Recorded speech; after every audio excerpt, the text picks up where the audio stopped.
Hello friends, नमस्कार। मैं मिथिलेश चौधरी। आज हम आपको बताएंगे कि बिजनेस है क्या,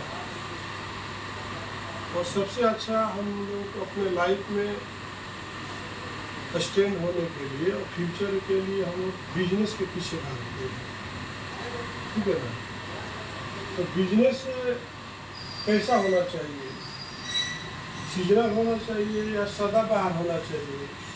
सदाबहार। मतलब हमेशा उस हरा भरा हुआ रहना चाहिए, हमेशा वो चलना चाहिए, है ना?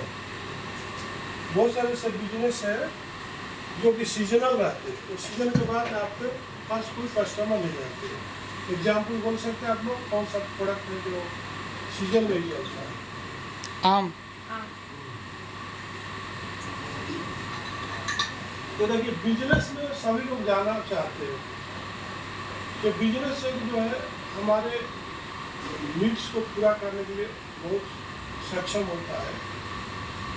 और जैसे कोई बिजनेसमैन बना, या छोटा हो या चाहे बड़ा, तो वो ट्रांजेक्शन दिखाएगा, परचेज सेल, ठीक है?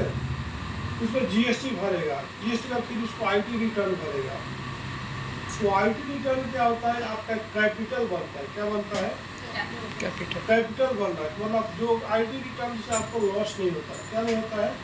हम सोचते हैं कि हम इनकम टैक्स भर रहे हैं, लेकिन नहीं, इनकम टैक्स आपको कैपिटल बनाता है। जिस तरह से आपका ये जमीन ले ली, घर बना दीजिए, तो कैपिटल हो गया।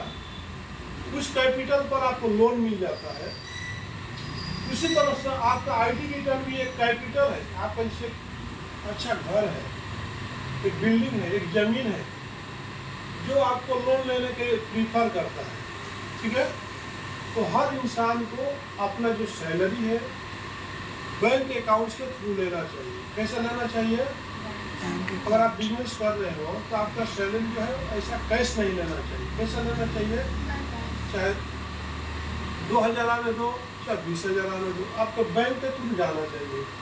और जैसे बैंक के थ्रू जाता है तो आपको जो साल का इनकम आता है, तो आपके पास अकाउंटेंट रहते हैं, आपके कंपनी में भी रहते हैं, उनसे अपना आईटी रिटर्न फाइल कराना चाहिए। क्या करना चाहिए?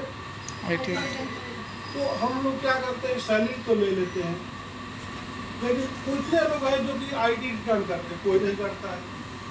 नहीं करते ना? अब कितने जगह जो आईटी रिटर्न करें? नहीं कर रहे। आईटी रिटर्न करने से क्या होगा कि आप धीरे धीरे एक अच्छे बिजनेसमैन बनते जाओगे। कैसे?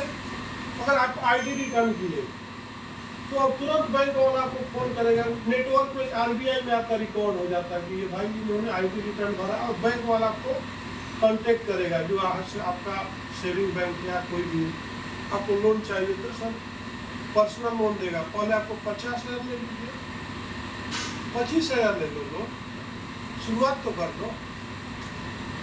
EMI आपको कितना आता देख लो। अगर मान लीजिए कि आपका EMI 1000 रुपया आता है, आपका सैलरी 10,000 है, EMI तो 1,000 भर सकते ना? चलो हम 1,000 भरेंगे सर, तो आपका फिर सिविल खराब सही हो जाएगा। फिर से बाद आपका जैसे आपको नेक्स्ट आप जाओगे स्टेप पर, तो फिर आपका जैसे EMI खत्म हो नहीं होगा तभी आपको फिर बैंक वाले बोलेंगे सर फिर आपका लिए ऑफर है 50,000 का, 25,000 ले जाता है ना, 50,000 ले लो। तो आपका क्या होगा? आपका स्कोर बनते जाएगा।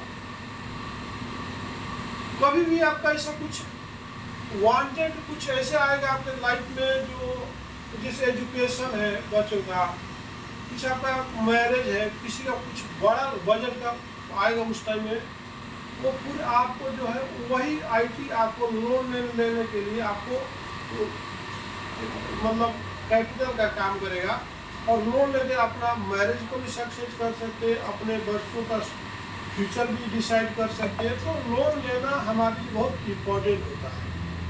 हर आदमी को लोन लेना चाहिए और आईटी रिटर्न भरना चाहिए। ये तो रही आपको, देखिए आईटी रिटर्न का फायदा बताया। तो हम बिजनेस करते हैं तो आपका जो कैश पेमेंट लेने का रिवाज बंद कर देना। आपका एक बैंकिंग होना चाहिए, उस बैंक में ही कंपनी से पेमेंट डलवाना चाहिए। और जैसे साल में आपका खुद का अकाउंटेंट नहीं रख सकते, कंपनी का अकाउंटेंट सर हमारा का आईटी रिटर्न फाइल कर दो, ठीक है ना? आपको ज़्यादा नहीं जाएगा, 3,000 4,000 साल को जाएगा, ठीक है ना? उसका एक आता है कितना में कितना, कितना में कितना, तो उससे आपका एक स्कोर बनते जाएगा। और आप एक पर्सनल लोन लेने के जरूर आपको अभी 1 लाख रुपये में हिस्से मांगोगे तो कोई देगा नहीं, देगा तो 2% इंटरेस्ट लेगा, 3% इंटरेस्ट लेगा। लेकिन अगर पर्सनल लोन लेते हो तो आपको 1.6% ऐसा कुछ मिल जाएगा आपको। और बिजनेस लोन लेते तो कम से 12 लोगे तो आपको 0.9 से 1% में मिल जाता। तो लोन लेना बहुत जरूरी है हमारे लिए, हर आदमी के लिए। तो हर आदमी का क्या होना चाहिए, आज तो आपका एक बैंक होना चाहिए, सेविंग बैंक, ठीक है ना। ये रहा तो IT रिटर्न के लिए। इसी के साथ मैं इस वीडियो को विराम देता हूँ, ठीक है ना।